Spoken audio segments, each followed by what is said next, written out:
Distinguida concurrencia, buenas noches. La Academia Nacional de Medicina le da su cordial bienvenida a esta sesión extraordinaria de reconocimiento como académicos eméritos de los doctores académico de número Graciela Solís de Alarcón y académico de número Renato Alarcón Guzmán. En la mesa de honor se encuentra el presidente de la Academia Nacional de Medicina, doctor Agustín Isa Stoll, quien les habla, Óscar Pamo Reina, en mi condición de secretario permanente. Saludamos la presencia de distinguidas autoridades académicas e institucionales, de los académicos honorarios, doctor Alberto Perales y Raúl Morales Soto, de la expresidenta de la Academia Nacional de Cirugía, Azucena Dávila, distinguidos académicos eméritos de número, asociados y correspondientes, señoras y señores.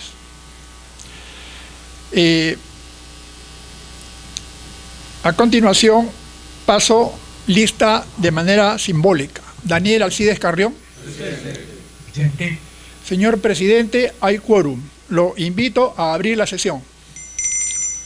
Se abre la sesión.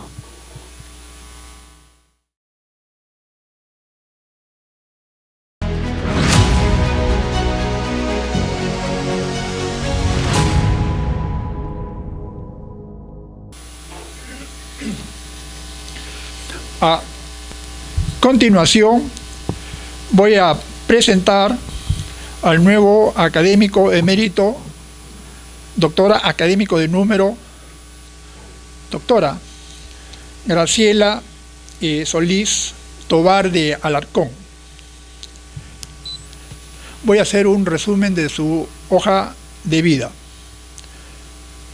Ella nació en Chachapoyas, Amazonas, el 13 de octubre de 1942. Hizo los estudios de medicina en la Universidad Peruana Cayetano Heredia. Hizo estudios de posgrados, tiene un máster en salud pública en Johns Hopkins University, Baltimore, Estados Unidos de Norteamérica, en 1972. Un doctorado en medicina en la Universidad Peruana Cayetano Heredia en 1972. Y estudio de reumatología en Johns Hopkins University, Baltimore, en 1972. En lo que se refiere a docencia e investigación, ella es profesora emérita de la Facultad de Medicina de la Universidad Peruana Cayetano Heredia. Es el Janet Knight Lowe Chair of Medicine in Rheumatology. Es emérita de la Universidad de Alabama en Birmingham. Es profesora emérita, repito, como ya le dije, también de la Universidad Peruana Cayetano Heredia. En sus distinciones tiene el premio de la Fundación de Artritis por mejorar la vida del paciente reumático. Es máster del American College of Rheumatology en el año 2007. Es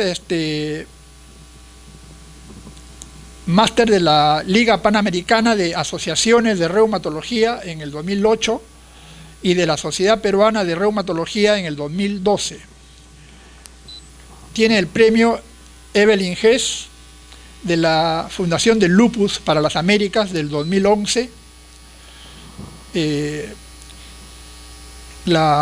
con la distinción de investigador clínico distinguido del Colegio Americano de Reumatología en el 2014, profesora del año por la Sociedad Argentina de Reumatología en el año 2000 y 2010. En el año 2015 se inauguró un nuevo servicio de reumatología en el Hospital Nacional Cayetano Heredia, el cual lleva su nombre. Se han establecido la conferencia de lupus Graciela Alarcón en el año 2016 y la Fundación para la Investigación en Lupus, Graciela Alarcón, también en el año 2016, ambos por la Universidad de Alabama. Ha sido distinguida con el premio Halstead-Holman por excelencia en investigación clínica en lupus en el año 2016. El premio por servicios distinguidos por promover logros en la Alianza Global para las Enfermedades para la Salud Musculoesquelética en el 2016. Miembro titular de la Academia Nacional de Medicina del Perú en el 2017, Orden Cayetano Heredia en el 2019, Medalla de Oro por la Sociedad Peruana de Reumatología en el 2022, miembro emérito de la Academia Nacional de Medicina esta noche. Es autora de más de 650 artículos, 47 capítulos de libros y coeditora de 4 libros. Su trabajo, especialmente sobre lupus eritematoso sistémico, ha permitido resaltar la importancia de esta enfermedad en las poblaciones hispanas en los Estados Unidos. Ella sigue vigente en lo que se refiere a investigación y publicaciones. En el año 2021 hay 2, en el 2027 hay 7, y en lo que va del año tenemos 2 publicaciones más en revistas indizadas.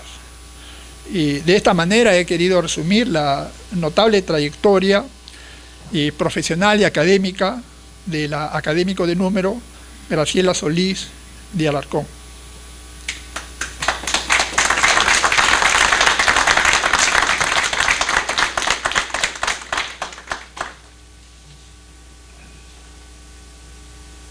A continuación voy a dar lectura a la resolución número 16, Academia Nacional de Medicina 2023, considerando que la académica de número, señora doctora Graciela Solís Tobar de Alarcón, reúne los requisitos estatutarios y reglamentarios para ser promovida en la categoría de académica emérita de la Academia Nacional de Medicina, se resuelve conferir a la señora doctora Graciela Solís Tobar de Alarcón la categoría de académica emérita, que se le reconocerá a partir de la fecha. Comuníquese y archívese. Lima, 23 de junio de 2023. Invito a la académica de número Graciela Solís pasar al frente, por favor.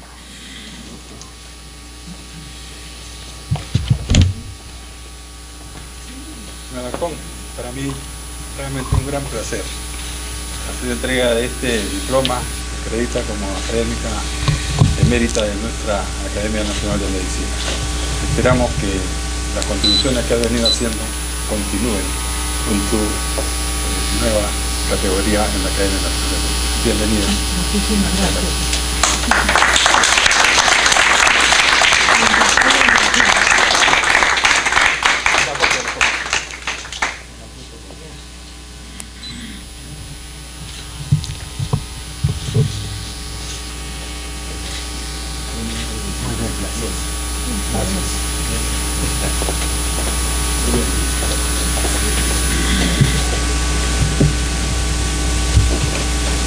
A continuación, invito a la académica emérita, doctora Graciela Solís de Alarcón, para pronunciar unas palabras. Muchísimas gracias. Buenas noches con todos. Agradezco en primer lugar a la Academia, en la persona de su presidente y de su secretario permanente, por la distinción que esta noche me hace. Si me permite tener la primera, por favor. Ya. Bueno, como ya se ha mencionado en mi currículum, en realidad los últimos 30 años prácticamente de mi carrera profesional los dedicaba al lupus. Y esa fue la enfermedad en realidad que cautivó mi interés desde los estudios de medicina y nuestras rondas en el Hospital Loaiza, allá por los años 60. O sea que mi agradecimiento es mostrarles un poco lo que yo he trabajado en esta enfermedad. Este es el bosquejo. Y los objetivos simplemente son describir el impacto del nivel socioeconómico y de la etnia en el desenlace y el curso de esta enfermedad. Para este fin voy a usar algunos datos propios de la cohorte Lumina que establecimos en Alabama en colaboración con otros centros. Y quiero remarcar que estos datos son enteramente aplicables a nuestra propia realidad. El lupus, pues, es, como todos sabemos, una enfermedad predominantemente de mujeres jóvenes en la edad reproductiva de la vida, pero eso no quiere decir que no pueda ocurrir en niños, en varones y aún en personas mayores. Las fotografías que ustedes ven acá ilustran, digamos, el típico y característico rash malar de la enfermedad, ¿no? Es la erupción en mariposa que caracteriza esta enfermedad y que le da su nombre. Esta gráfica es muy antigua, es de los años 50, es una casuística del Hospital de Hopkins en Estados Unidos, donde vemos que en la década del 50, y estos datos corresponden realmente a los años 40, el artículo se publicó en los años 50, la sobrevida de esta enfermedad, que se consideraba necesariamente fatal, era solamente de 50% a 4 años, una enfermedad realmente devastadora. Pero hubieron dos hechos que ocurrieron en la década del 40, dos hechos que ocurrieron en el mismo lugar de trabajo, la Clínica Mayo en Rochester, Minnesota. Uno fue que se descubrió una célula en la sangre de pacientes con lupus que se denominó la célula LE. Eso permitió el diagnóstico de pacientes que no terminaban fatalmente, sino una enfermedad mucho más liviana, si se quiere, o menos severa.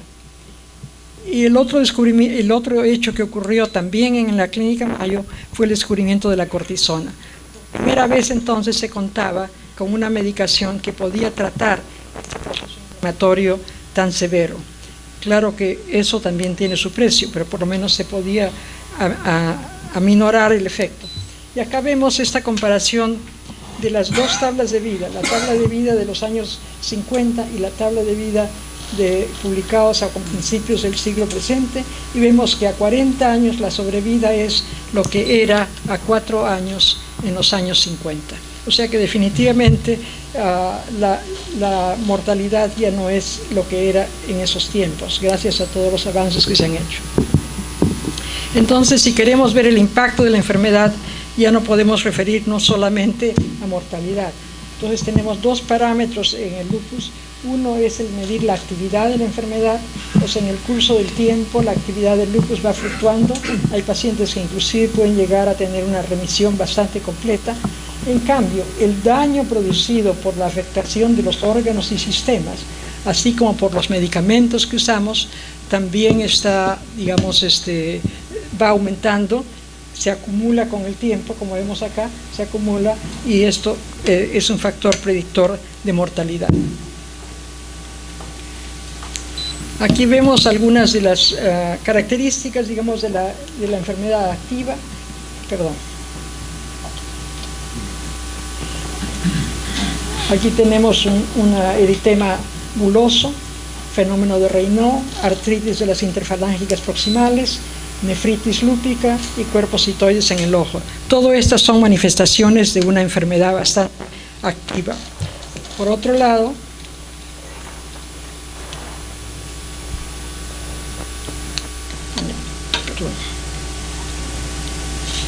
estas son manifestaciones de daño. Tenemos aquí un paciente con parálisis facial permanente, un paciente con alopecia severa, un paciente con valvulopatía, un paciente con miocardiopatía y un paciente con necrosis séptica. Estos son consecuencia tanto de la enfermedad como de los tratamientos recibidos, y son daños ya irreversibles que el sujeto tiene y que por supuesto son un factor predisponente de mal pronóstico. Entonces, centrémonos en la cohorte Lumina.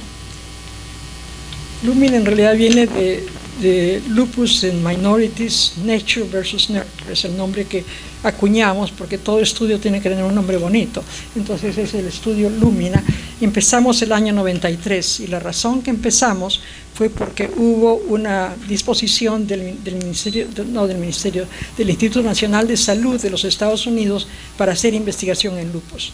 Entonces, por supuesto que no era una competencia fácil, pero la razón que nosotros al final recibimos el grant fue que nos enfatizamos en la población hispana, que tenía un componente amerindio o nativo del continente americano bastante importante. Entonces,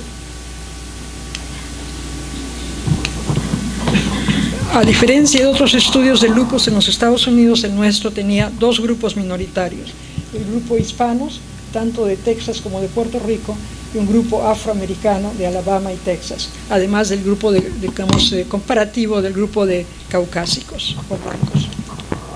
Esta es la disposición geográfica. Aquí vemos el estado de Alabama, Birmingham, Texas, Houston y la isla de Puerto Rico en San Juan.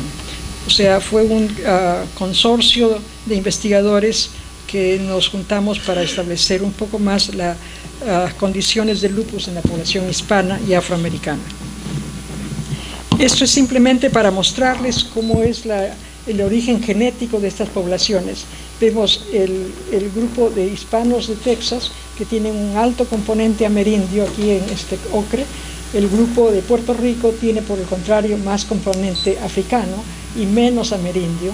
El grupo de africano-americanos tiene un mayor componente africano, y el grupo de caucásicos tiene un mayor componente europeo, pero vemos que aún tienen también algo de amerindio y algo de afroamericanos. Entonces esta es la composición, digamos, el origen genético de estas poblaciones que hemos estudiado. Esta figura ilustra más bien la relación entre la cantidad de ancestro amerindio y la posibilidad de desarrollar lupus. Y vemos acá, este estudio es de Latinoamérica, que el Perú está con un componente amerindio bastante importante y por lo tanto con una predisposición muy alta para desarrollar esta enfermedad que llamamos lupus. Entonces, algunos de los datos de nuestra casuística. Entonces vemos acá los hispanos, como les dije, los he separado en los dos porque no se podían juntar. Como vemos, hay diferencias desde el punto de vista educativo, hay diferencias desde el punto de vista de seguro de salud, hay diferencia en nivel de pobreza. Entonces, en realidad tenían que ser separados. Entonces vemos nosotros lo que nos ilustra esta tabla, que es un poco abigarrada, pero vamos simplemente a notar que los hispanos de Texas y los afroamericanos son los que tienen una mayor desventaja sociocultural económica.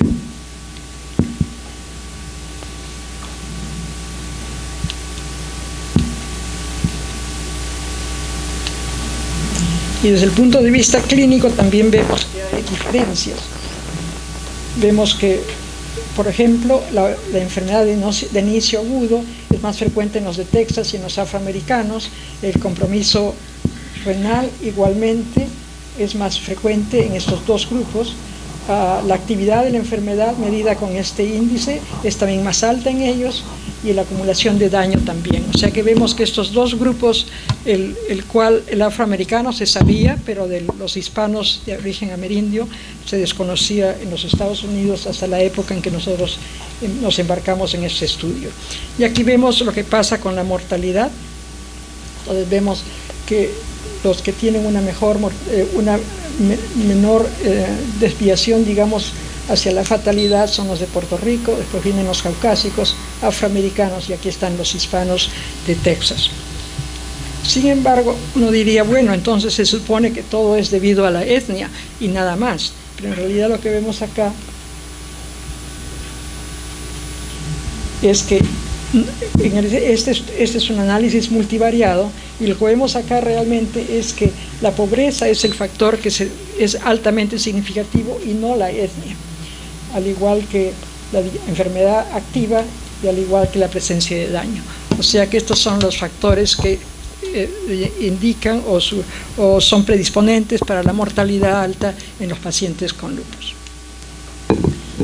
¿Cuál es la población target? Bueno, en América Latina se estima que hay 500.000 de personas con lupus, o sea que no es un porcentaje insignificante.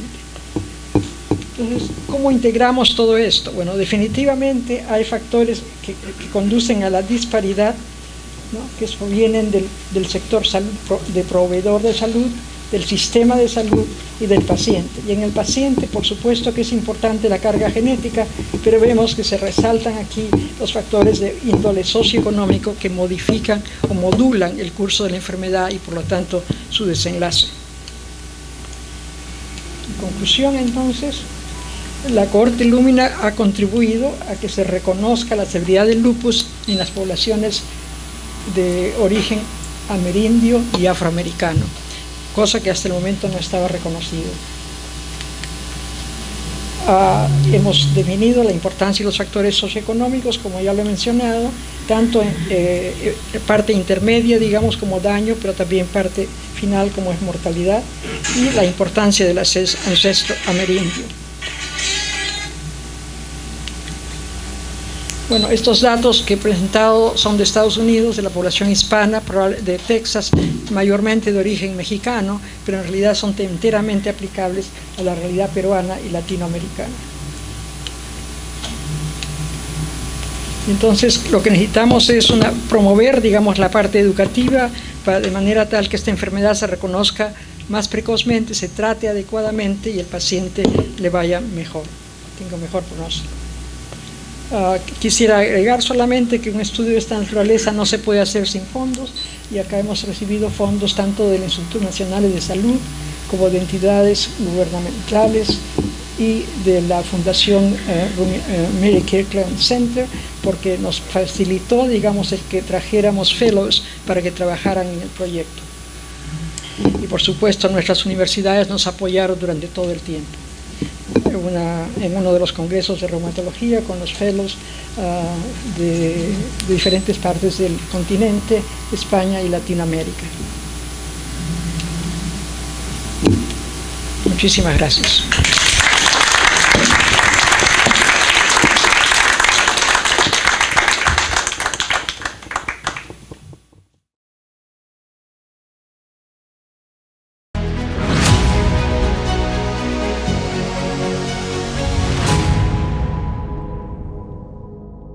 Bien. A continuación voy a presentar un resumen de la hoja de vida del académico de número Dr. Renato Alarcón.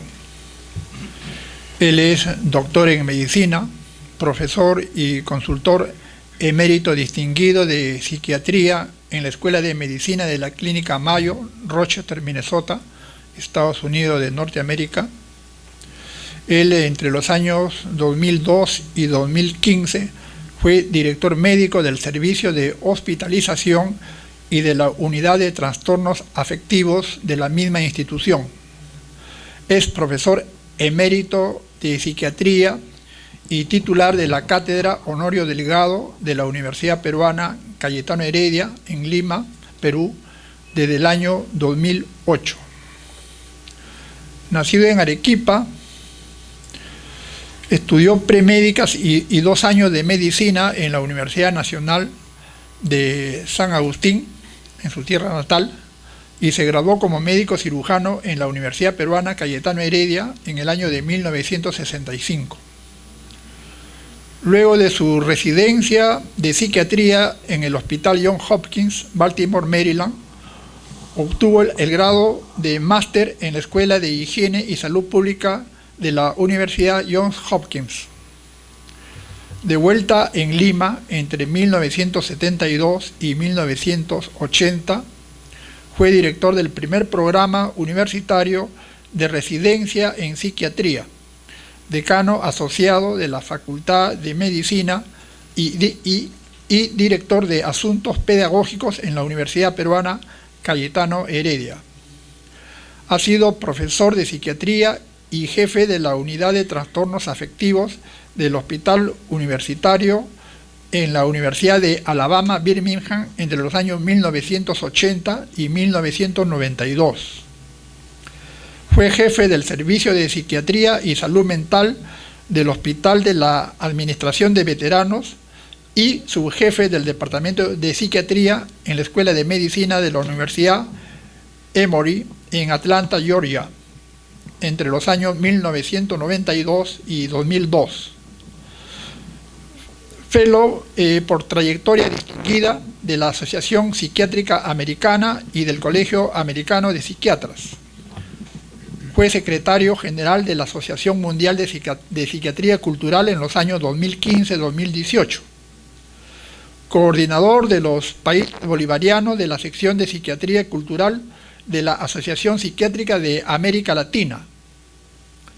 Presidente de la Sociedad Americana de Psiquiatras Hispánicos en los Estados Unidos.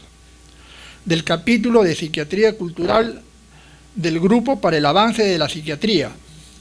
Y miembro de numerosas instituciones académicas, incluida la Academia Nacional de Medicina del Perú, desde el año 2002, de cuyo Comité de Ética y Deontología fue presidente entre los años 2009 y 2021. Ha recibido, asimismo, numerosas distinciones de instituciones peruanas, latinoamericanas, norteamericanas y europeas. En el año 2012 fue declarado Hijo Ilustre de la ciudad de Arequipa. También tiene una amplia experiencia en el campo editorial, aparte de las publicaciones científicas. Él ha sido editor asociado de la revista Psiquiatría Transcultural, de la revista Psiquiatría de Asia y Pacífico y de la revista Fronteras de Psiquiatría. Miembro de comités editoriales de 18 publicaciones internacionales. Continúa siendo miembro del comité supervisor del DSM, de la Asociación Americana de Psiquiatría, de los grupos de trabajo sobre trastornos de personalidad y temas culturales del mismo y del grupo de supervisión del DSM-5TR, publicado en mayo de 2022. Autor de 270 artículos de la especialidad, 26 libros, 130 capítulos, 43 editoriales, 16 resúmenes y cartas al editor y 72 recensiones del libro.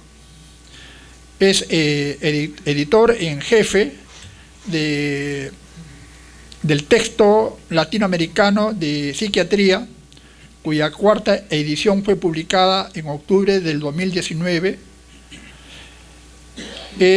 Coeditor de la Enciclopedia Iberoamericana de Psiquiatría y editor asociado de Tasman Psychiatry, cuya quinta edición ha empezado a ser publicada este año en su versión digital. Además de psiquiatría cultural, salud mental global, diagnóstico y nosología psiquiátrica, sus campos de interés en investigación incluyen trastornos afectivos y de personalidad y trastornos por estrés postraumático.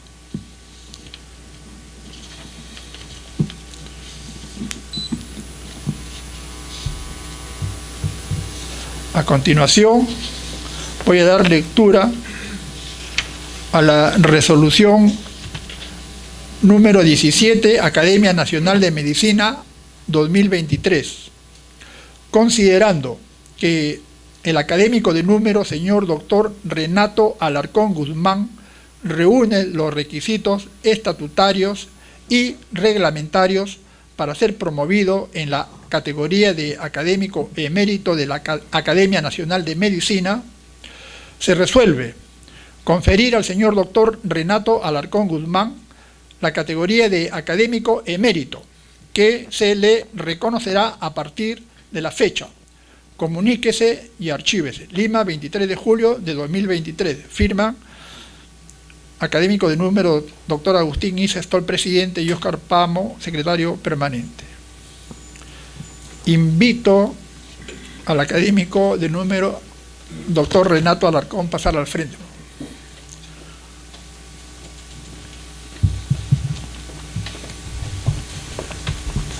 Doctor Alarcón, con mucho gusto, con gran agrado, nos entrega este diploma que te acredita como académico emérito de nuestra academia.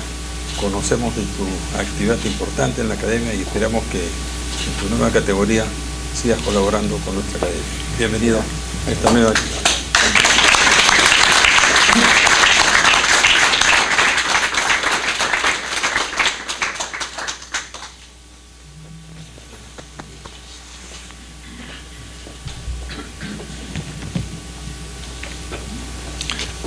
Bien, a continuación invito al académico emérito doctor Renato Alarcón a pronunciar algunas palabras. Muy buenas noches, señor presidente de la Academia Nacional de Medicina, señor secretario permanente, amigos, colegas, miembros de la Academia, familiares presentes, señoras y señores. Ciertamente, el sentimiento predominante para mí esta noche es de una gratitud profunda a la Academia Nacional de Medicina. Y deseo testimoniar esta gratitud con una presentación a la que he querido titular Hacia una galería de figuras ilustres en la historia de la psiquiatría peruana. Dotada de protagonismos individuales y colectivos, personales, institucionales o menajes de multitud, plena de silencios, mensajes, tragedias y heroísmos, queda claro que la historia es un proceso de factura esencial y eminentemente humana, objeto de embates y cambios, de transformaciones sutiles o dramáticas, de denuncias, renuncias, dudas y reafirmaciones vitales. Permítanme trasladar esta perspectiva general al territorio específico de la historia de la psiquiatría peruana. Resultado de la obra de sus psiquiatras, de los hombres y mujeres que a través de sus ideas y acciones confirieron relevancia a nuestra disciplina y permanencia a sus convicciones y a sus logros. En su relativamente joven historia, la psiquiatría peruana ha reconocido la contribución de próceres, a las que, y ahí la medicina peruana en su conjunto, han rendido merecido homenaje a lo largo del tiempo. Emerge aquí, sin embargo, el enfoque central de esta presentación, la necesidad de un reconocimiento justiciero a todos los psiquiatras y las psiquiatras que, de uno u otro modo, han contribuido clara y decisivamente a la marcha de nuestra disciplina. La observación de base es que, cuando se habla de figuras destacadas en cualquier campo, se mencionan, merecidamente por cierto, pero en un abordaje que podría llamarse tradicional, los mismos nombres, los mismos personajes y sus preciados galardones. En tal proceso ocurren omisiones, olvidos, que las figuras consagradas definitivamente denunciarían, porque ellos o ellas fueron también testigos cercanos de la calidad y trascendencia de la obra de aquellos, los omitidos. Me propongo entonces recordar algunos nombres y añadirlos a la galería de figuras de la psiquiatría peruana, precisar su trayectoria y puntualizar sus contribuciones. Mencionaré brevemente primero 5 nombres que el tiempo ha privilegiado certeramente como auténticos forjadores, sus campos de acción y el significado de su presencia. Y dedicaré después la mayor parte de esta presentación a otros 5 personajes, la justicia de cuyo recuerdo es puesta de relieve por un somero análisis de su vida y de su obra y un homenaje a su legado, aquí, en el seno de la Academia Nacional de Medicina, fuente y núcleo, escenario y templo de la historia de nuestra profesión. Las 5 figuras plenamente consagradas en y por la historia son Hermilio Valdizán Medrano, el padre de la psiquiatría peruana, creador y visionario de la profesión, inspirador y artífice de entidades fundacionales y de sus campos de acción clínica, docente y heurística. Honorio Delgado Espinosa, el maestro indiscutible de generaciones de psiquiatras, fundador de la célebre Escuela Psiquiátrica Peruana, sabio y multifacético, filósofo, educador, investigador nato, precursor en muchos otros campos y adalid de la dignidad y el prestigio de nuestra psiquiatría en el mundo. Carlos Alberto Seguín Escobedo, el cuestionador e innovador, clínico, científico y artista, introductor de conceptos psicodinámicos, psicosomáticos y folclórico-culturales en la psiquiatría peruana y latinoamericana.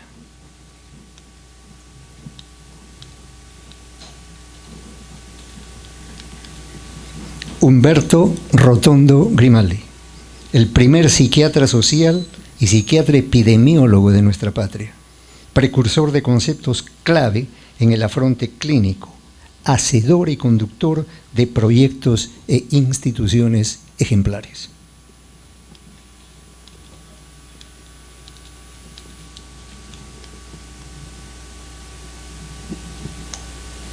Javier María Teguiquiape, discípulo dilecto de varios maestros, maestro iluminado y brillante de muchísimos discípulos, scholar y pensador insigne, de pluma sólida y vibrante, honestidad y entereza frente a la adversidad y la intriga, hijo, esposo y padre ejemplar, líder institucional y artífice de una genuina psiquiatría latinoamericana.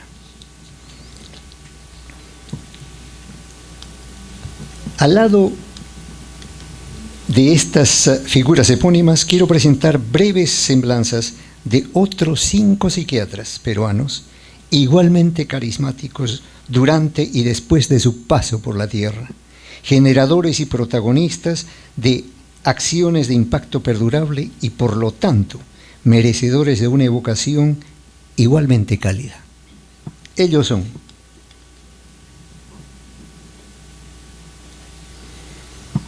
Carlos Gutiérrez Noriega, nacido en San Pedro de Ayoc, Departamento de la Libertad.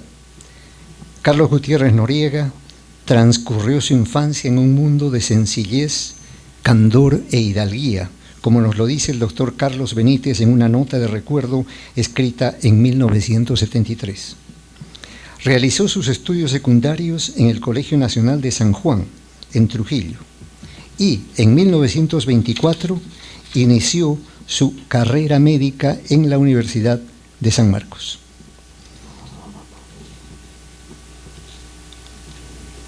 Al cabo de 4 años fue nombrado, en mérito a sus aptitudes, ayudante de la Cátedra de Fisiología y poco tiempo después ascendido a jefe de trabajos experimentales en la misma. En 1931 fue elegido presidente del Centro de Estudiantes de Medicina y, como tal, formó parte del Consejo de Facultad. La clausura de San Marcos en aquella época lo obliga a viajar a Chile, donde cursa el 7º año de medicina y retorna a la patria para graduarse de bachiller en 1934 y al año siguiente obtener el título de médico cirujano.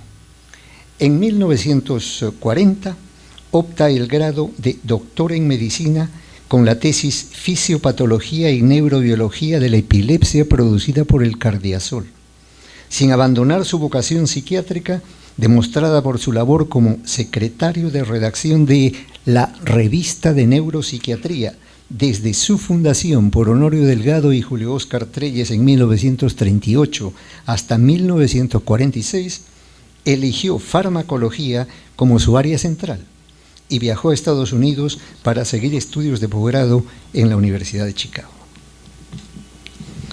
Su enorme interés en docencia e investigación se plasmó en la publicación de más de 40 libros y 122 artículos en revistas del Perú, México, Estados Unidos, Francia y Alemania, destacando sus trabajos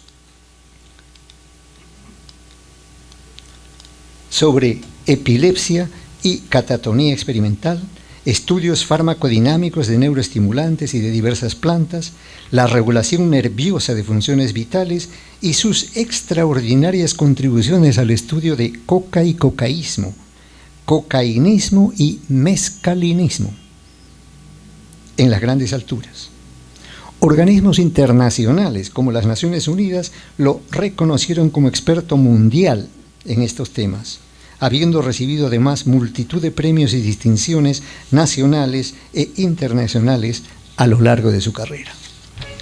Como catedrático del Instituto de Farmacología y Terapéutica de San Marcos, elevó a primer plano, y estoy leyendo una cita, el nivel de la enseñanza. Despertó en la juventud interés por la investigación, creó la Escuela Farmacológica Peruana y llegó a ser el más sobresaliente farmacólogo de habla hispana, tal como lo afirma elocuentemente el doctor Vicente Zapata Ortiz, su discípulo, en una nota biográfica publicada en 1975. Dos aspectos más de la vida y obra de Gutiérrez Noriega merecen anotación especial.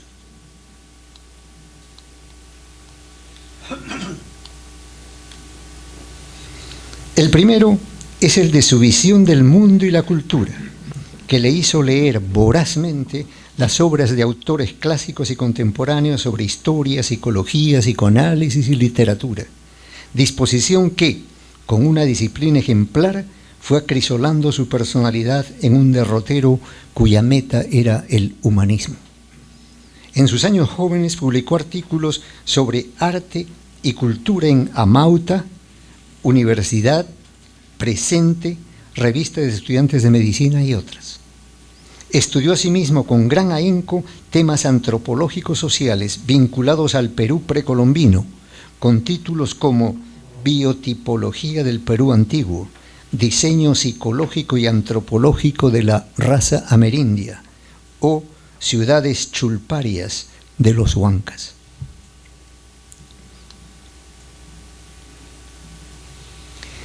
El segundo aspecto de notable repercusión en la vida de Gutiérrez Noriega es el de su relación con Honorio Delgado desde su época de estudiante y la influencia que ejerció en su carrera el futuro maestro de la psiquiatría peruana. Esto se percibe en la elocuente nota necrológica que Delgado escribió en el volumen 13 de la revista de Neuropsiquiatría, poco después de la trágica muerte de Gutiérrez Noriega en un accidente de tránsito en la ciudad de Pisa, Italia, a la que había ido de visita luego de asistir al primer Congreso Mundial de Psiquiatría en París, en octubre de 1950. Delgado recuerda pasajes de la vida y lo que llama multiplicidad de talentos, amplitud y vivacidad de la estimativa de Gutiérrez Noriega. He aquí los párrafos finales de aquella nota. Vi por última vez a Gutiérrez Noriega en París pocos días antes de la desgracia que le quitó la vida. Entonces pasé en su compañía momentos inolvidables. Con profunda satisfacción lo escuché exponer el resultado de sus pesquisas científicas entre sabios de diversas partes del mundo, con alguno de los cuales lo había puesto en relación tras haberme preguntado por él, siempre algo retraído, y manifestado su deseo de conocerlo. Comimos juntos antes de separarnos para siempre. Nunca estuvo tan comunicativo y próximo como esa postrera vez. Su ausencia ha privado al Perú de un hombre de ciencia ejemplar. Nosotros hemos perdido a un compañero con quien nos ligaba la amistad más cordial, nunca empañada, llena de admirativa consideración. El segundo nombre que cito es el de Federico Salirrosas González. Una vida noble y fecunda, como lo señala Javier Mariátegui en una elocuente nota de semblanza y vigencia publicada en la Revista de Neuropsiquiatría el año 1999. Federico Sali Rosas nació en Huaraz, en el seno de una familia provinciana, humilde, extracción popular que siempre mencionó con orgullo. Cursó estudios primarios en un centro escolar público y la secundaria en el Colegio de la Libertad.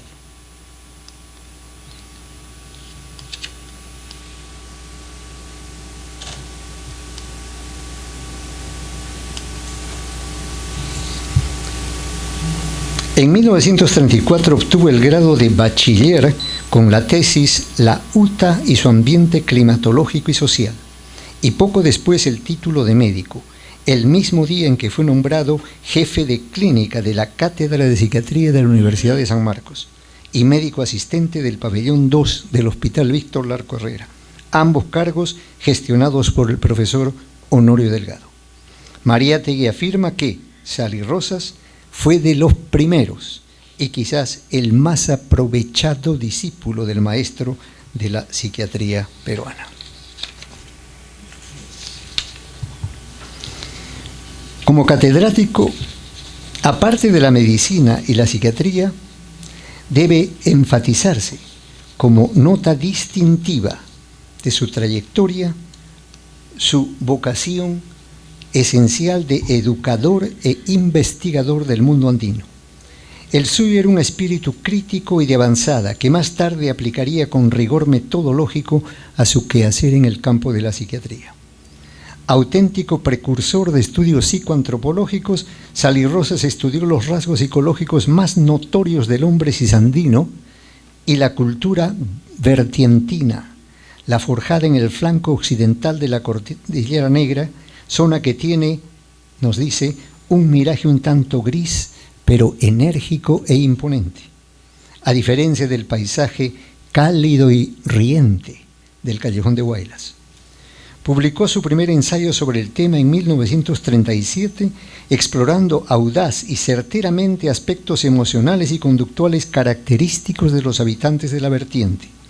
No tienen la agobiante servidumbre de otros lugares del Ande, sino una especie de interiorización espiritual de su medio ambiente de áspera grandeza. Su psicología se caracteriza por una hipertrofia de la voluntad de dominio personal. Su actitud es de permanente afirmación, decidor, confianzudo, ásperamente franco. En la esfera intelectual, llama la atención en estos aborígenes lo que Sali Rosas describe como el ansia de conocimiento como afirmación de su individualidad, como instrumento de superioridad. En lo afectivo, nota, contra la extendida opinión de un fondo melancólico en el indígena, un ánimo alegre y hasta exultante.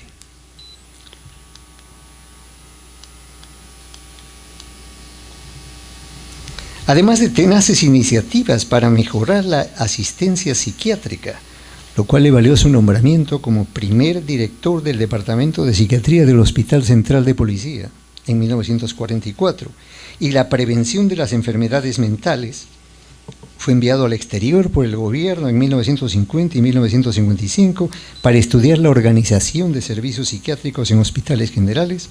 Sali Rosas fue un profesional institucionalmente motivado. Estuvo en la primera junta directiva de la Asociación Psiquiátrica Peruana, así como investigador nato y terapeuta inspirado. Partícipe entusiasta y disciplinado en los primeros ensayos de la revolución psicofarmacológica en el Perú y estudioso sistemático de la epilepsia.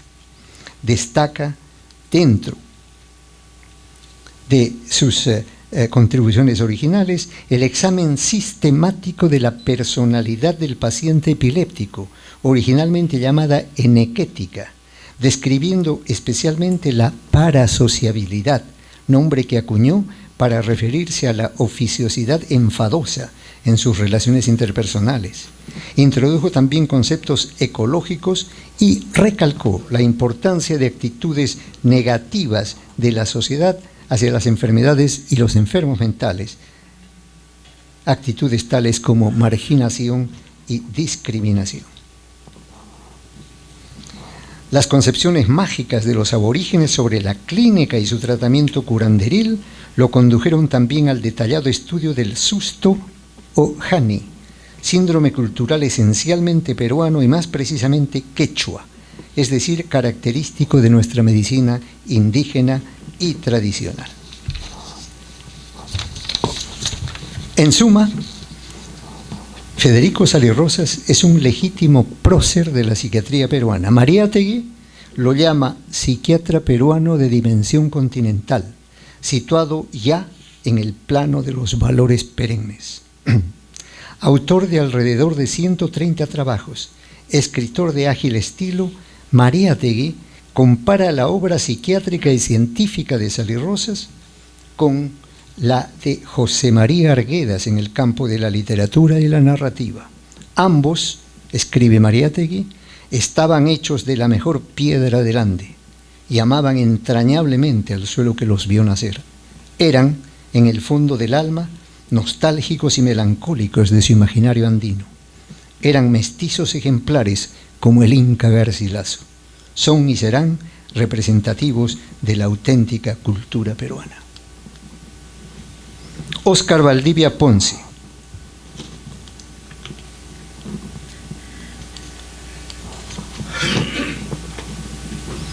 El menor de 5 hermanos, Óscar Valdivia Ponce nació en Mollendo, el antiguo puerto del departamento de Arequipa. Jeff Huarcaya reporta que Valdivia tuvo a su hermana mayor como su maestra de educación primaria, ya que él tenía que permanecer en casa a fin de ayudar a su padre en las labores agrícolas con que se sostenía la familia. Al finalizar su secundaria, vino a Lima e ingresó a San Marcos. Sus años universitarios fueron agitados por una creciente inquietud estudiantil que canalizó su activa militancia política. Prácticamente perseguido, emigró inmediatamente después de su graduación en 1951 a Kansas, Estados Unidos, donde condujo su entrenamiento psiquiátrico. A su retorno a la patria en 1955, comenzó su labor profesional en el servicio de psiquiatría del entonces Hospital Obrero de Lima, dirigido por Carlos Alberto Seguín. Recibió el título de doctor en medicina en 1964 y ejerció el cargo de subjefe del departamento hasta el retiro de Seguín en 1972, cuando Valdivia asumió la jefatura. Su carrera académica y docente superó los 35 años desde su ingreso por concurso, como relata Alberto Perales en un breve pero sentido artículo publicado en 1996, como profesor asociado del Departamento de Ciencias Psicológicas de la Facultad de San Fernando en 1962. Su promoción a profesor principal 3 años después y la jefatura del departamento que culminó a comienzos de los años 80. En 1988 recibió el título de profesor emérito de la Universidad Nacional Mayor de San Marcos. Desempeñó en 2 períodos y entre muchos otros cargos la presidencia de la Asociación Psiquiátrica Peruana.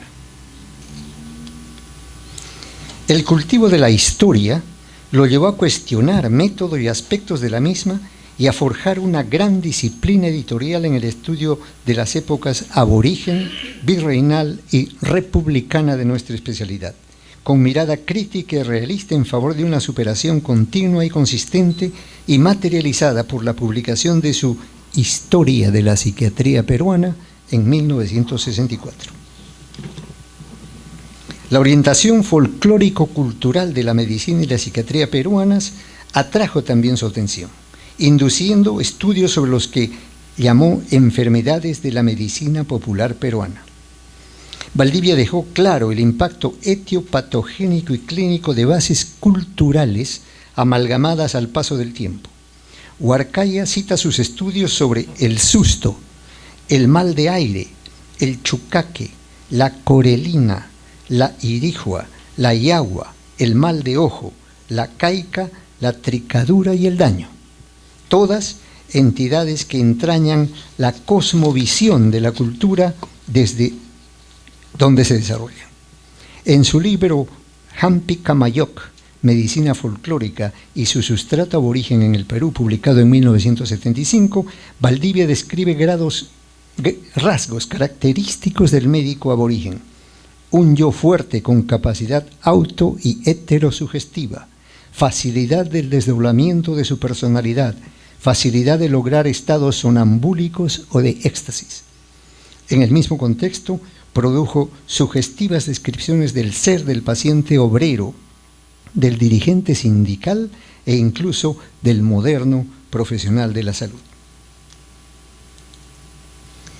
Valdivia se dedicó también con vehemencia a estudiar el impacto de las migraciones internas en nuestro país.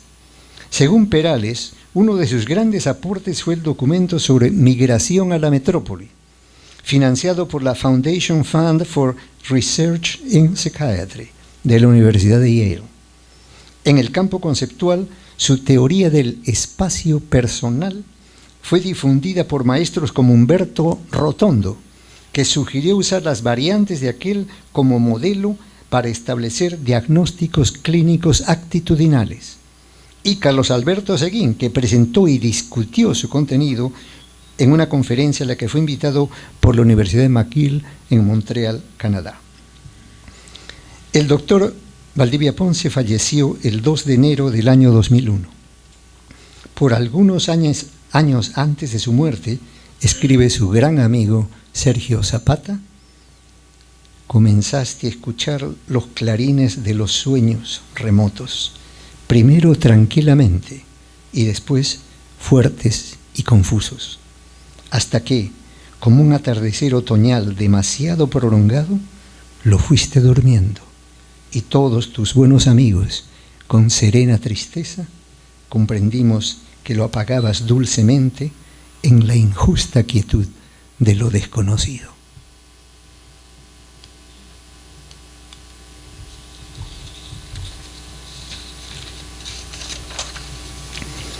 Emilio Magluf Abu-Ghosh. En el Perú, la historia de la psiquiatría infantil registra el trabajo precursor de Emilio Valdizán y sobre todo de Carlos Krumdiek, el primer pediatra con formación psiquiátrica.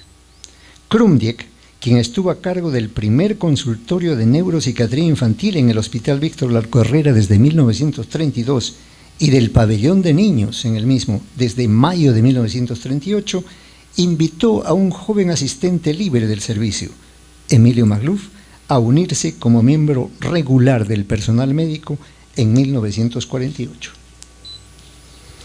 El mayor de 7 hermanos, hijos de inmigrantes palestinos, Emilio Magluf estudió primaria y secundaria en el Colegio Antonio Raimondi.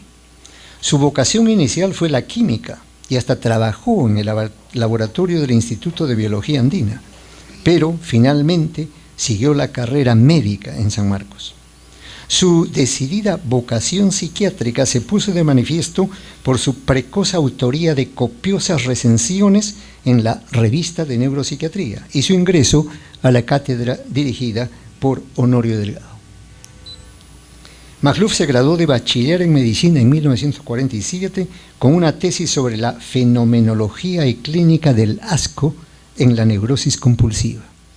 Poco después de entrar a trabajar en el pabellón de niños, tuvo 2 años de entrenamiento en el Bellevue Hospital de Nueva York. En un artículo titulado Desarrollo de la psiquiatría infantil en el Perú, publicado en 1990 y escrito por Javier Mariátegui, quien dedica el texto a Emilio Magluf, amigo, leemos que Emilio trabajó intensamente. Durante un tiempo nos reuníamos los sábados en la tarde para revisar y comentar la bibliografía especializada. Como jefe de clínica de la Cátedra de Psiquiatría, al lado de familiarizarnos con las técnicas de entrevista y exploración, sometía después al grupo a un implacable interrogatorio sobre el contenido del texto de Honorio Delgado.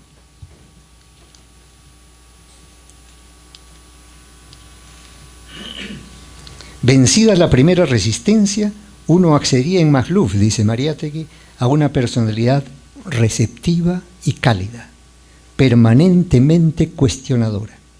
Fue no solo profesional bien enterado de su campo, sino también dotado de un vasto horizonte cultural. Cuentan que cuando niño, sigue diciendo Mariátegui, Emilio se escondía bajo los grandes mostradores del almacén familiar para que nadie lo distrajera de sus lecturas. No tenía ánimo de mercader y el dinero, como a místicos y santos, debió parecerle detritus del demonio. Disfrutaba conversar sobre temas de filosofía, psicología y literatura, gran aficionado a la pintura y a los trabajos en madera, de los que produjo una extensa muestra. La doctora Gisela Vargas señala a su vez que la persona de apariencia seria, que era Magluf, tenía la virtud de transformarse en un niño más cuando estaba con sus pequeños pacientes. Es pues definitivamente justo considerar a Magluf como el primer paido psiquiatra en nuestra patria, al día con el entonces incipiente conocimiento de etiología y psicofarmacología de cuadros infantiles, clínico excepcional, didacta de ejercicio intenso y estilo original, a veces irónico, pero siempre veraz y acertado. Fue también un administrador capaz y enérgico, lidiando continuamente con familiares de pacientes y con autoridades que demandaban la admisión, obviamente inapropiada, a un hospital psiquiátrico de niños o niñas en estado de abandono social, moral o con severas discapacidades físicas. Hasta su retiro, don Emilio reforzó el trabajo del personal del pabellón, que gracias a su concepción e inspiración brindó atención integral y multidisciplinaria. No podemos olvidar que el brazo derecho de Magluf en todo instante fue su muy recordada y brillante esposa, la doctora Nisa Chiok. Favoreció también actividades de investigación en torno a la realidad psicosocial de la infancia en el Perú y temas como epistemología genética.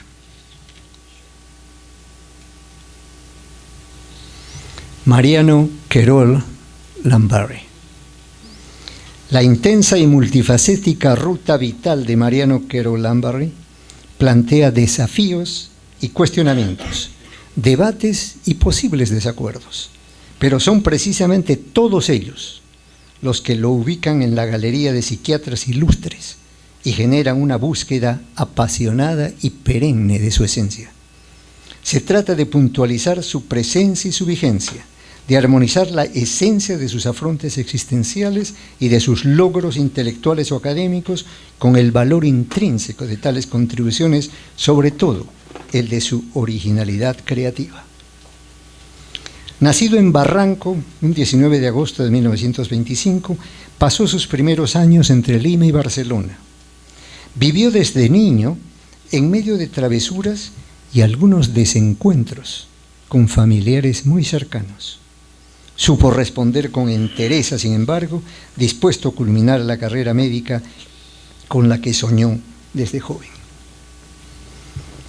Planeó inicialmente ser cirujano, dada su gran habilidad manual, pero durante sus estudios en San Fernando se enteró de la labor y el prestigio de la cátedra de psiquiatría y los cursos dictados por su titular, el profesor Honorio Delgado. Tras asistir a ellos y empezar a leer la profusa obra escrita del maestro, optó por la especialidad y luego de su graduación en 1948 siguió estudios de posgrado en centros académicos de Francia, Austria y España. Su estada en el viejo continente se alargó cuando tuvo que recibir tratamiento antituberculoso, trance que manejó con gallardía y fe. A su regreso al Perú, don Honorio y la cátedra lo acogieron con beneplácito e inició una brillante carrera académica con el pabellón 18 del Hospital Víctor Larco Herrera como escenario primigenio. Quiero reiterar que la característica fundamental de la obra de Querol es la variedad de campos dentro y fuera de la psiquiatría en los que trabajó y destacó con luz propia. Su labor clínica se complementó en el campo de la psiquiatría biológica con el manejo de una unidad de tratamiento electroconvulsivante y de un laboratorio de electroencefalografía de crítica importancia en la caracterización y el diagnóstico diferencial de trastornos vinculados a patología cerebral detectable. Su tesis para el doctorado en medicina en 1963 examinó la electroencefalografía en la altura como parte de los primigenios estudios del equipo de investigaciones que dirigía el profesor Alberto Hurtado en Morococha. Fue asimismo participante activo en el histórico primer estudio hispanohablante sobre el uso de clorpromazina, el primer fármaco antipsicótico usado inicialmente por Dillet y Deniker en París en 1952 y 2 años después en Lima, gracias al empeño del grupo liderado por Honorio Delgado y el apoyo logístico del profesor Trelles. Querol y Miguel Ángel Chicata fueron los primeros autores latinoamericanos de un artículo en inglés sobre el tema publicado en JAMA, Journal de la American Medical Association, en 1956. Querol, docente carismático, materializó la conceptualización e implementación de psicología médica en el segundo año de medicina como ciencia básica de la salud mental, curso que tuvo extraordinario impacto por sus alcances formativos, su sólida base heurística y su relevancia clínica. En diferentes publicaciones fomentó las bases de una auténtica psiquiatría dinámica y, como docente de semiología psiquiátrica, predicó y enseñó la toma esencial de una buena historia clínica, el uso cabal de una entrevista productiva, la búsqueda, el reconocimiento y la identificación apropiada de los síntomas para el diseño de un tratamiento comprensivo, ecuménico y polivalente. El interés social estuvo presente desde siempre en el quehacer queroliano, con revisiones objetivas de temas como psiquiatría en el mundo y en América Latina, angustia y civilización, vida y salud como sistemas ecobiosociales, escritas a lo largo de más de 3 décadas. Por espacio de 2 años fue director de salud mental del Ministerio de Salud, donde, sin asumir jamás la artificial actitud del burócrata, laboró intensamente en la formulación de políticas, elaboración de informes y planteamiento de estrategias de acción. Vale la pena señalar su informe sobre los programas estatales de salud mental en el Perú en 1992 y su pionera conceptualización de un programa nacional de salud mental en atención primaria, un año después. En 1997 escribió un artículo periodístico cuyo título es expresión clara de su visión integradora: el hombre, agente de la degradación ecológica y recurso del desarrollo sustentable. Condujo asimismo una presentación histórica y a la vez crítica sobre 100 años de salud mental en una reunión convocada por la Organización Panamericana de la Salud el año 2002. La violencia como fenómeno social y el terrorismo como una de sus variantes más dramáticas ocupó también la atención de Querol. A punto de partida del Homus Brutalis de Alonso Fernández, como el ser destructivo capaz de aniquilarse a sí mismo, Querol examina aquellas variantes para caracterizar al terrorismo como manifestación abierta, desenmascarada y brutal de la agresión. Distingue la agresión libre, comunicativa, productiva, autoafirmativa, vinculada al asombro, sustento del conocimiento y hasta de la creatividad y la filosofía, de la agresión polarizada, simplificadora, dogmática y, finalmente, violenta, indiscriminada, despiadada y perversa.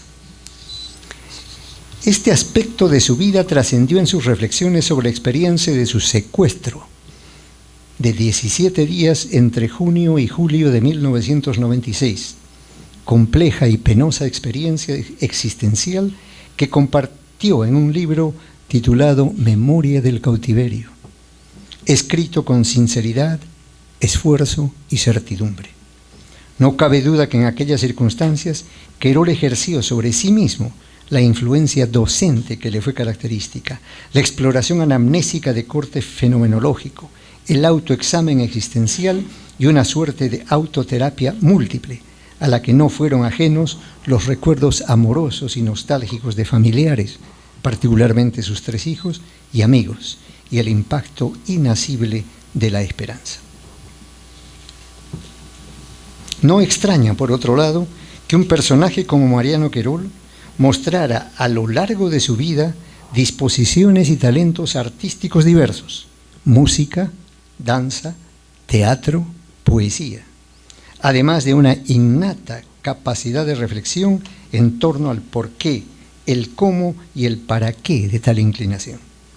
En conferencias y artículos periodísticos, Querol desarrolló los tópicos de arte, danza y espiritualidad, y exploró la naturaleza y el valor del movimiento como elemento vital de los 2 primeros, con el arte como módulo supremo de solidaridad auténtica. Estas perspectivas se extienden también a temas de bioética, como componente de la reflexión filosófico-existencial, a cuyo conjuro Querol asume posiciones que bien pueden llamarse polémicas por ser cuestionadoras y hasta desafiantes. Emerge aquí el tema de la libertad como ente de la razón y base de un humanismo auténtico. Nos dice: energía o impulso básico cuya satisfacción es requerida para el pleno goce de todos los demás, de todos los otros sentimientos vitales, de las emociones y de los sentimientos finos, valorativos y espirituales.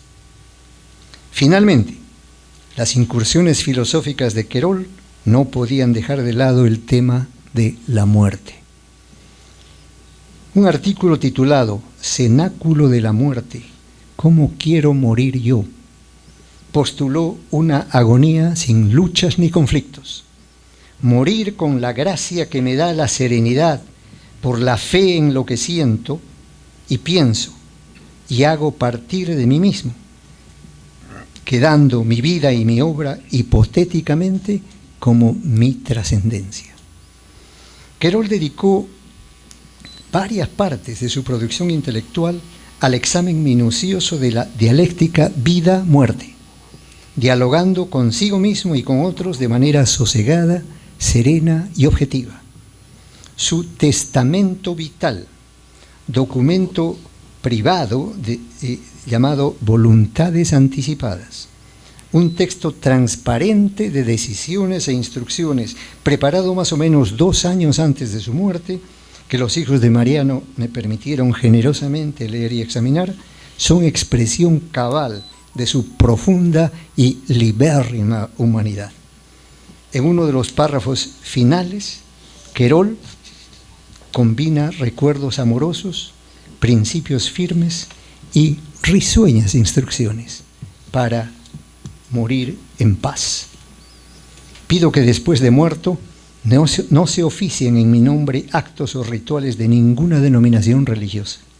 Que el velatorio sea un funeral humanista, laico, con símbolos del yin-yang y de caritas alegres, como expresión dialéctica de que los contradictorios coexisten, y con la esperanza de que en los sobrevivientes el amor habrá de primar sobre el rechazo y la alegría sobre el pesar.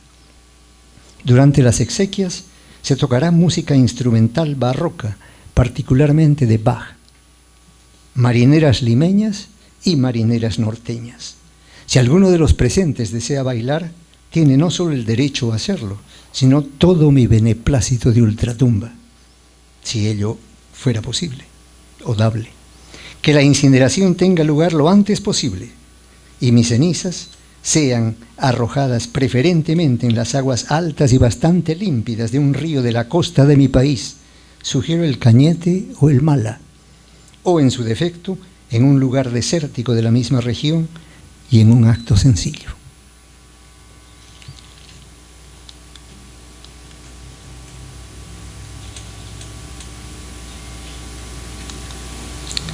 El objetivo de esta presentación en un evento cuyo significado me honra profundamente ha sido el de rendir tributo a 5 figuras que al lado de muchas otras acompañan en el panteón de los próceres de la psiquiatría peruana a Valdizán, Delgado, Seguín, Rotondo y Mariátegui. La trayectoria y el ejemplo de Gutiérrez Noriega, Sally Rosas, Valdivia Ponce, Magluf y Querol nos dicen categóricamente que la psiquiatría nacional ha sido y es veta inagotable de inquietudes y avances científicos y humanos en terrenos variados, pero que, no obstante, confieren unidad y solidez a nuestra disciplina. El cultivo de la psiquiatría reclama dedicación tenaz y alta calidad humana. Debemos hacerlo teniendo siempre al frente y muy presente el ejemplo de quienes nos precedieron, de los maestros originales y de los centenares de discípulos que acentuaron y diversificaron su obra. En ese camino pletórico de ideas y realizaciones, podemos sí detenernos de vez en cuando a lo largo de la ruta para examinar lo hecho, resaltar los logros, eliminar minusvalías y reafirmar los objetivos. Eso hicieron Gutiérrez Noriega con su enfoque psicobiológico y epidemiológico, Sally Rosas con su profunda inmersión en el significado y contenido psicoemocional de nuestra cultura y su folclore, Valdivia Ponce con su devoto cultivo de la historia y su impacto, Magluf abriendo rutas calificadas de estudio y servicio a la salud mental de niños y adolescentes en el Perú, y Querol al demostrar que la psiquiatría es ciencia, arte, confrontación y meditación de intensa gama. Mi profundo agradecimiento a la Academia Nacional de Medicina por la distinción que me otorga hoy. Implica también mi identificación plena con sus objetivos, con su rol en el devenir de la medicina y la salud en el Perú, con su reconocimiento de que la salud mental y la psiquiatría constituyen elementos de un saber integral y magnánimo. Cada reunión, cada homenaje, no es solamente el tributo y el recuerdo, es la reafirmación de objetivos y el anticipo de acciones y hechos definidos. Permítaseme concluir citando a Pedro Ortiz Cabanillas, eminente neurólogo y pensador peruano, en frases que podrían aplicarse plenamente a la vida, obra y proyecciones de mis homenajeados. Creo que una vez superados los problemas del dualismo mente-cerebro y del reduccionismo cognitivista, fuese funcionalista o emergentista, todo individuo debe formar y desarrollar su conciencia a plenitud para que de ese modo cada uno llegue a ser una personalidad realmente digna, realmente autónoma y realmente íntegra. Porque es mi convicción que toda institución no debe reflejar el estado real y actual de la humanidad, sino que debe organizarse como un sistema que realiza en toda su estructura y relaciones el modelo de sociedad moral al que aspiramos.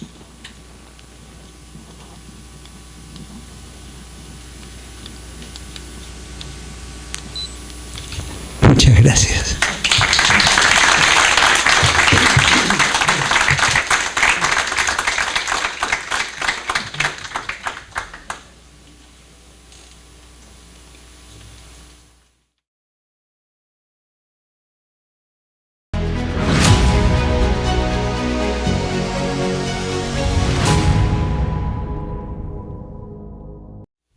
Bien, antes de las palabras finales, voy a anunciar nuestras próximas actividades. El día martes 27 de junio tenemos una reunión cultural interacadémica. El tema es José Gregorio Paredes, médico, político y creador del escudo nacional. El expositor será el doctor Alberto Varillas Montenegro, vicepresidente de la Academia Peruana de la Lengua. Será a las 7:30 de la noche vía Zoom. Oportunamente les haremos llegar el link correspondiente. El día jueves 13 de julio tenemos una sesión ordinaria, la salud mental en el Perú. El coordinador es el académico emérito doctor Renato Alarcón Guzmán. Va a ser en este mismo local a las 7:30 de la noche, tanto presencial como vía Zoom. A continuación, invito al señor presidente a dar unas palabras finales.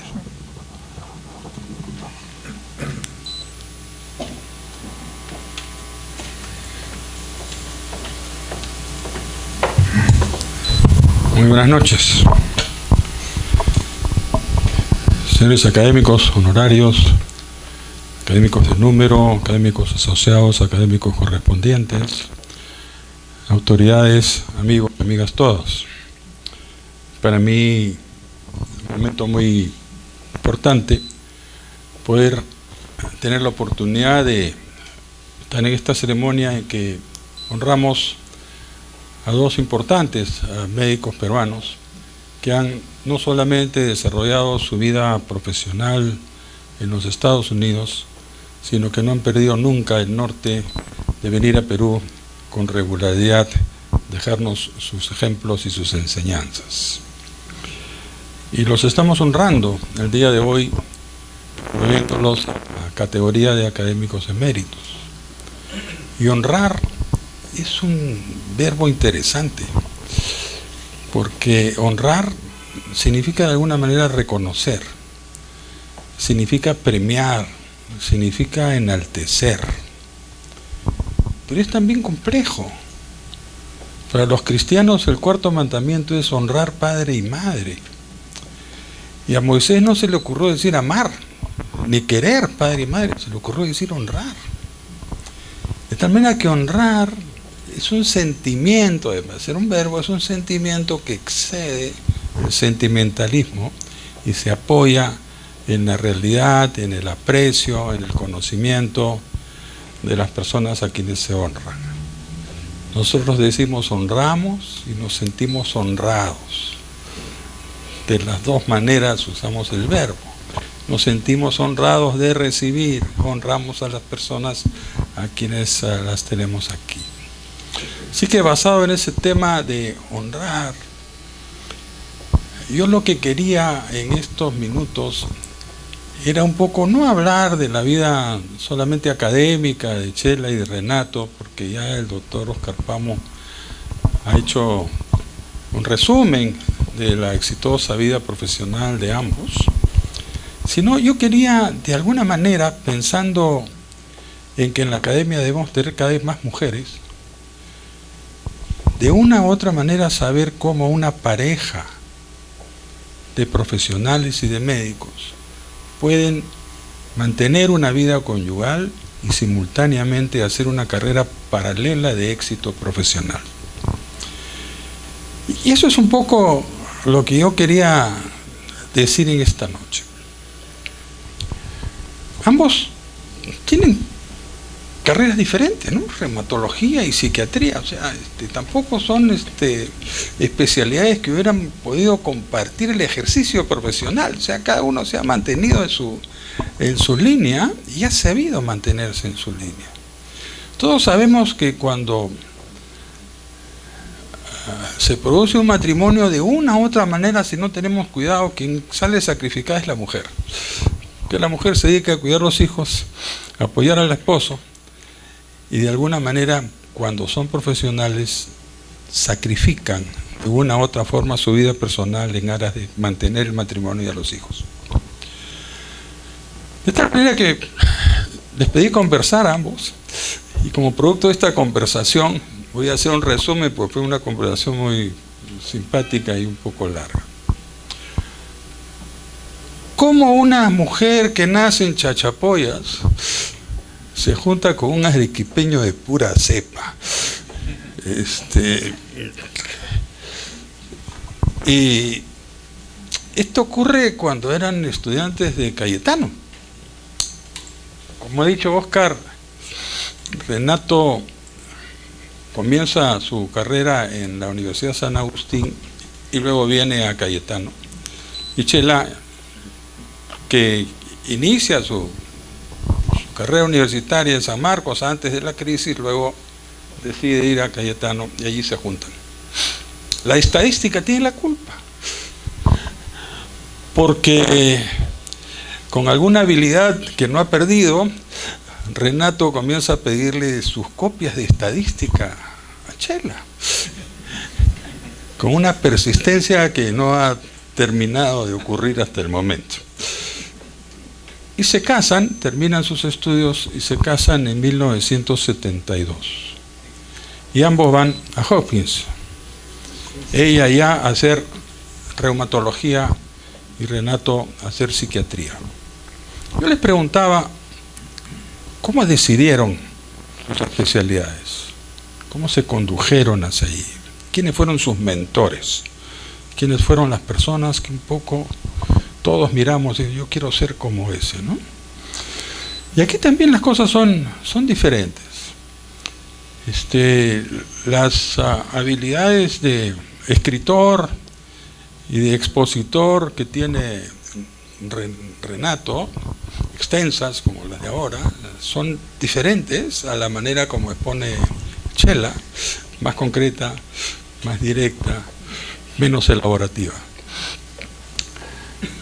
Y esas condiciones de escritor, de periodista de Renato, según me cuenta, cuando era estudiante del colegio, le toca, por casualidad, hacerle una entrevista a Honorio Delgado.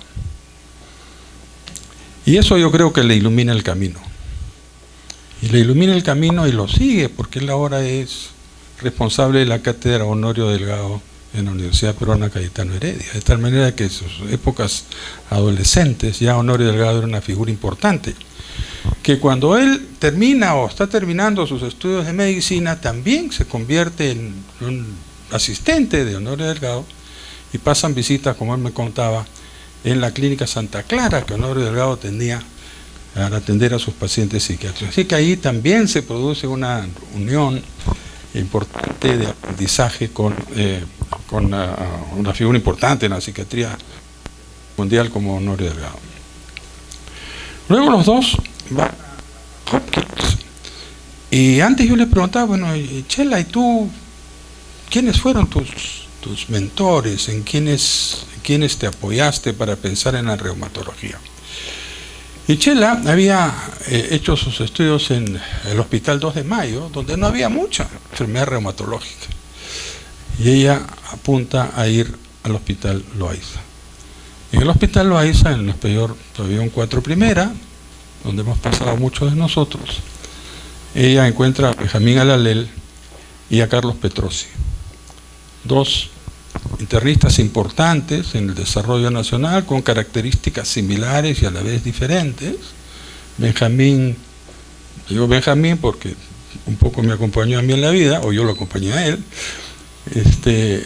una persona que era muy dedicado a sus pacientes, los trataba muy bien, era muy respetuoso con ellos, y un excelente semiólogo y muy buen clínico. Y Carlos Petrosi, como conversamos con un grupo ayer, era un tipo iluminado, ¿no? Realmente ecuménico, con una experiencia clínica muy importante, que luego cuando regresó a Estados Unidos se pasó mucho tiempo en el Henry Ford y fue catalogado como uno de los mejores médicos y profesores en el Henry Ford. Y le costó trabajo venir a Lima, como no les ha costado trabajo venir a Lima ni a Renato ni a Chela. Hacen sus estudios en el Hopkins y 5 años después deciden venir a Perú y se encuentran con la realidad peruana. Trabajan en el Hospital Cayetano Heredia, son profesores de la Universidad Cayetano Heredia, y en un momento convulso entre los años 72 y 80, complicados, recuerdan un poco la realidad peruana, que solamente del hospital no es suficiente, que hay que tener una práctica privada. Y luego, por una llamada que Renato recibe de un ex compañero con el que estuvo en Hopkins, lo invitan a que vaya a Birmingham, Atlanta. La acepta, tanto Chela como él van a Birmingham y permanecen 12 años. Tienen sus hijos, ellos tienen 3 hijos, 2 mujeres, una es arquitecta y la otra es educadora, y un hijo que es comunicador y que, como todos sabemos y los hemos felicitado, ganó un premio importante como comunicador hace relativamente poco tiempo.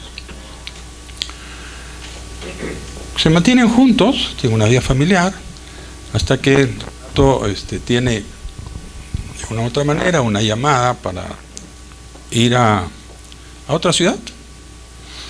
Y queda 2 horas y media de Birmingham. Toman la decisión de que él va y Chela se queda en Birmingham. Y Chela se queda con los hijos. Y otras cosas interesantes, como a pesar de la distancia de 2 horas, se dan el tiempo suficiente como para permanecer juntos y criar a los hijos. Renato va y viene permanentemente. Y luego ya viene la historia de la Clínica Mayo. Ellos son hijos Ulistas, así como dice la canción esta importante de César Miró, todos vuelven al lugar donde nacieron. Son hijos ilustres de los sitios donde ellos nacieron. Tanto Renato de Arequipa como Chela de Chachapoyas. Hacen una carrera brillante los dos, cada uno en su propio territorio, cada uno con su manera particular de ser, pero con una cosa en común, su permanente amor por el Perú. Ellos acuerdan regresar a Perú una vez al año, y regresan al Perú una vez al año. Pero no solamente eso, sino que como producto de su conocimiento, de su desarrollo personal, científico, que van consiguiendo en el transcurso del tiempo, además de ser profesores distinguidos en cada sitio donde están, de ser reconocidos por su actividad científica, su calidad científica y profesional, también, en el caso de Chela, ayuda a muchísimos latinoamericanos. El constituir el grupo de GLADEL, que es el grupo latinoamericano para el estudio del lupus, hace que ella tenga la oportunidad no solamente de producir, porque tiene una producción espectacular, sino de ayudar a muchos peruanos, de Cayetano, de los diferentes hospitales, y trabaja con ellos. Y de una u otra manera expone al mundo los conocimientos del lupus en Latinoamérica y en Sudamérica. Y por eso muchos de los que están aquí, de una u otra manera, se han beneficiado con esta ayuda, esta dirección, esta colaboración que Chela les ha dado en el transcurso del tiempo. Hay muchas publicaciones en que están juntos. Hace un libro de reumatología con Eduardo Acevedo en Perú, una serie de publicaciones. Y algo que me contaba Peluso Calderón ayer, han escrito un libro sobre Alberto Barton. Hace tiempo, al principio, ¿no?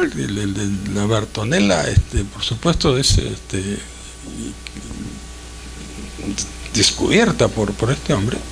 Y al parecer hay un antecedente familiar ahí que hace que ellos se junten en esta historia, esta publicación que hacen sobre Alberto Barton.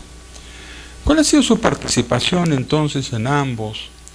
Primero, en su relación con la universidad, ha sido permanente, ha sido generosa, ha sido hecha con agrado, con gusto, no tanto con Renato como Chela. Y ellos entran a la academia como académicos correspondientes. Para quienes no son académicos, las maneras como nosotros entramos a la academia es por invitación, y entramos como académicos asociados si estamos viviendo en Perú. Pero si no estamos viviendo en Perú, somos académicos correspondientes. Cuando regresan los académicos correspondientes y viven en Perú, se convierten en académicos asociados y luego académicos de número y ahora académicos eméritos. Pero eso significa una persistencia, un cariño por el Perú, un regresar, un colaborar, y ambos colaboran en el desarrollo de la Academia Nacional de Medicina. Lo último es en ese libro de enfermedades crónicas que hemos hecho y que vamos a distribuir. Chela se encarga de osteoporosis, lo ha presentado con su grupo hace unas semanas, y Renato hace salud mental, con un grupo también de profesionales que nos han ayudado a darle al país ideas sobre promoción y prevención de la enfermedad y prevención y promoción de la salud. De tal manera que su cariño por el país y por la academia es algo que yo sí quisiera resaltar.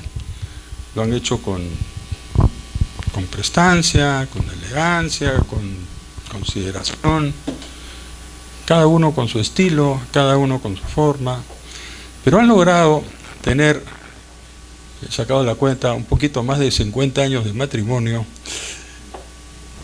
y mantener su calidad profesional cada uno, su carrera profesional cada uno, con un matrimonio sólido, en los cuales se han combinado, ¿no?, el amor de los esposos y el amor a la carrera, que los ha conducido a tener la situación privilegiada en la que ahora se encuentran. Yo quisiera, en nombre de la Academia Nacional de Medicina, felicitarlos por su vida profesional y familiar, desearles, por supuesto, el mejor de los éxitos, y no se van a escapar, o sea, los vamos a seguir fastidiando, entre comillas, para que sigan colaborando con las actividades que la Academia Nacional de Medicina requiere. Como toda institución, requiere ser repensada. Como toda institución, tiene que ser reevaluada. La academia es la academia por el esfuerzo, el cariño y la dedicación de todos los profesionales que en el transcurso de estos 180 años han contribuido a que la academia sea lo que es. Es deber nuestra mantener la vigencia de la academia y mantener la calidad de la academia. Cuando uno toma la dirección, esa tiene que ser su obligación. Y eso es lo que de una u otra manera, no solamente los que estamos en la dirección transitoriamente, sino de todos los académicos que de una u otra manera han contribuido a que seamos una sociedad, más que una sociedad, una institución, que creo que independientemente de que somos entidad asesora del Estado, damos el mejor de nuestros cariños y afectos para que la población peruana goce cada vez de una mejor salud.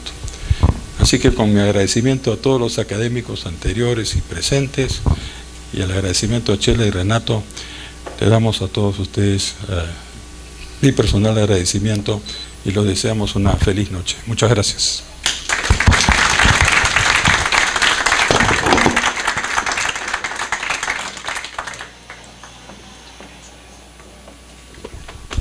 Señoras y señores, el programa de esta sesión ha concluido. Invito al señor presidente a cerrar la sesión. Se levanta la sesión. Bien, la Academia Nacional de Medicina les agradece su presencia. Están todos invitados a un cóctel que se servirá en la sala contigua. Invito a los académicos eméritos para la foto protocolar. Buenas noches.